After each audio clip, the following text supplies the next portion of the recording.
പ്രതിപക്ഷ നേതാവിൻ്റെ ആരോപണം ശുദ്ധ തെറ്റാണ്. ഓപ്പറേഷൻ തുഫാൻ കേരളത്തിലെ ജനങ്ങൾ ഏറ്റെടുത്ത പദ്ധതിയാണ്. 10 വർഷം അദ്ദേഹം ഒന്നും ചെയ്തില്ല. ഞങ്ങൾ ചെയ്യുമ്പോൾ ഞങ്ങളെ പിന്തുണയ്ക്കുകയല്ല അദ്ദേഹം വേണ്ടത്. ഇന്ന് കേരളത്തെ ഗ്രസിക്കുന്ന ഏറ്റവും വലിയ പ്രശ്നം മയക്കുമരുന്നാണ്.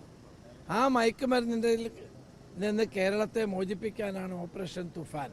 ഇതിനകത്ത് ഞാൻ ഒരു രാഷ്ട്രീയവും കലർത്തിയിട്ടില്ല. ദയവായി പ്രതിപക്ഷ നേതാവും ഇതിനകത്ത് രാഷ്ട്രീയം കലർത്തരുത്. കേരളത്തെ രക്ഷിക്കാനുള്ള പദ്ധതിയാണ് ഓപ്പറേഷൻ തുഫാൻ. കാരണം ഇന്ന് കേരളത്തിൽ ജനങ്ങൾക്ക് സമാധാനമുണ്ട്. പ്രത്യേകിച്ച് നമ്മുടെ വീടുകളിലുള്ള അമ്മമാർക്ക് ഉമ്മമാർക്ക് സമാധാനമുണ്ട്. പാവപ്പെട്ട ആളുകൾക്ക് സമാധാനമുണ്ട്. കോടിക്കണക്കിന് രൂപയുടെ മയക്കുമരുന്ന് പിടിച്ചുകൊണ്ടിരിക്കുകയാണ്. ഇത് വൻ പദ്ധതിയാണ്. അതിനകത്ത് ആരെ പിടിച്ചാലും ശരി, യൂത്ത് കോൺഗ്രസ് അല്ല, DYFI അല്ല, ആരെ പിടിച്ചാലും ശരി, അവരൊക്കെ നിയമത്തിന് മുമ്പിൽ കൊണ്ടുവരും. അതിനകത്ത് ആരെയും രക്ഷിക്കാൻ ആരും ഇറങ്ങില്ല. അതിനകത്ത് രാഷ്ട്രീയമില്ല. കുറ്റം ചെയ്യുന്നവർക്ക് എന്ത് രാഷ്ട്രീയമാണ്? കുറ്റം ചെയ്യുന്നവരെ പ്രതികളായിട്ടാണ് ഞങ്ങൾ കണക്കാക്കുന്നത്. അത് യൂത്ത് കോൺഗ്രസിൻ്റെ ഏതെങ്കിലും ഭാരവാഹി ഉൾപ്പെട്ടിട്ടുണ്ടെങ്കിൽ അവരുടെ പേരിൽ നിയമപരമായ നടപടിയെടുക്കും. ഒരു സംശയവും വേണ്ട. ഇതിനകത്ത് ഇത്രയും ദിവസം, കഴിഞ്ഞ 80 ദിവസമായി ഞങ്ങളിത് മുന്നോട്ട് കൊണ്ടുപോകുന്നു. ഒരു പരാതിയും ആർക്കുമില്ല. അപ്പോൾ ഇപ്പോഴും പരാതിയുടെ അവകാശമില്ല. ആര് തെറ്റ് ചെയ്താലും, ആര് മയക്കുമരുന്ന് ഉപയോഗിച്ചാലും, വിതരണം ചെയ്താലും, വിറ്റാലും അവരുടെ എല്ലാം പേര് കർശന നടപടി ഉണ്ടാകും.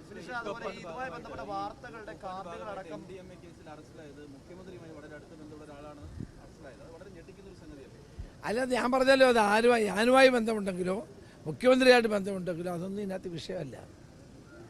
നിയമം അതിൻ്റേതായ വഴിക്ക് പോകും. അവരെ എല്ലാം റിമാൻഡ് ചെയ്തിട്ടുണ്ട്. നടപടിയെടുക്കും, കർശനമാണ്. പിന്നെ നമ്മുടെ ഫോട്ടോ എന്ന് പറയുമ്പോൾ ഇവിടെ നിന്ന് എടുക്കും. നമ്മളോടൊപ്പം എത്രയോ ആളുകൾ പൊതുപരിപാടി പങ്കെടുക്കും, ഫോട്ടോ എടുക്കും. അവരാരാന്ന് നമുക്കറിയാവോ? നാളെ അവർ കുറ്റവാളിയാണെങ്കിൽ അത് നമ്മൾ കുറ്റവാളിയെ സഹായിക്കുന്നു എന്ന് പറയാൻ പറ്റുമോ? ഇപ്പം ഇന്നത്തെ കാലത്ത് ആരാ ഫോട്ടോ എടുക്കാത്തത്? നമ്മൾ എവിടെ പോയാലും ആളുകൾ വന്ന് ഫോട്ടോ എടുക്കും. ആ വരുന്ന ആളുകളുടെ ജാതകം നോക്കാൻ പറ്റുമോ ആരാന്ന്? അപ്പോൾ അതുകൊണ്ട് അതൊന്നും ഇവിടെ വിഷയമല്ല. ഓപ്പറേഷൻ തുഫാൻ കേരള സർക്കാരിൻ്റെ ഏറ്റവും വലിയ പദ്ധതിയാണ്. ആ പദ്ധതി മുന്നോട്ട് തന്നെ പോകും. അതിനകത്ത് ഒരു വിട്ടുവീഴ്ചയും ഉണ്ടാവില്ല. നിയമം ആര് ലംഘിക്കുന്നോ അവരുടെ പേരിൽ നടപടി ഉണ്ടാകും.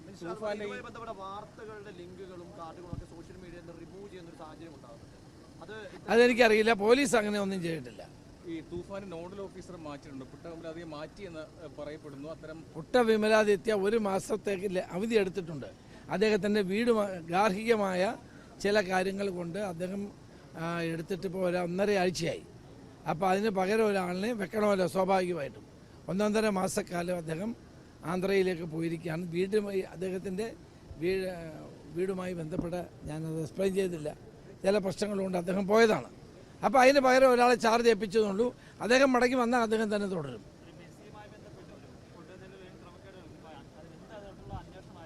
അല്ല, ഇതുവരെ അത് തീരുമാനിച്ചിട്ടില്ല. അതിനെപ്പറ്റി വരട്ടെ.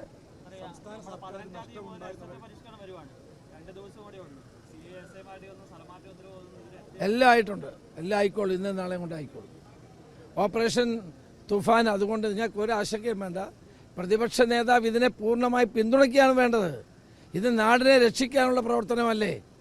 അദ്ദേഹത്തെ പോലൊരു വ്യക്തി 10 വർഷം മുഖ്യമന്ത്രിയായിരുന്ന ആളാണ്. അദ്ദേഹം ഇതിനെ പിന്തുണയ്ക്കുകയാണ് വേണ്ടത്.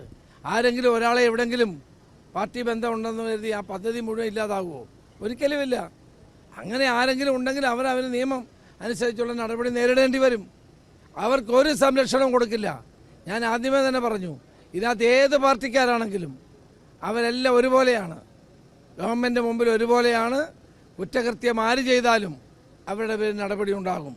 അതുകൊണ്ട് ഓപ്പറേഷൻ തുഫാൻ ശക്തമായി തന്നെ മുന്നോട്ട് പോകും.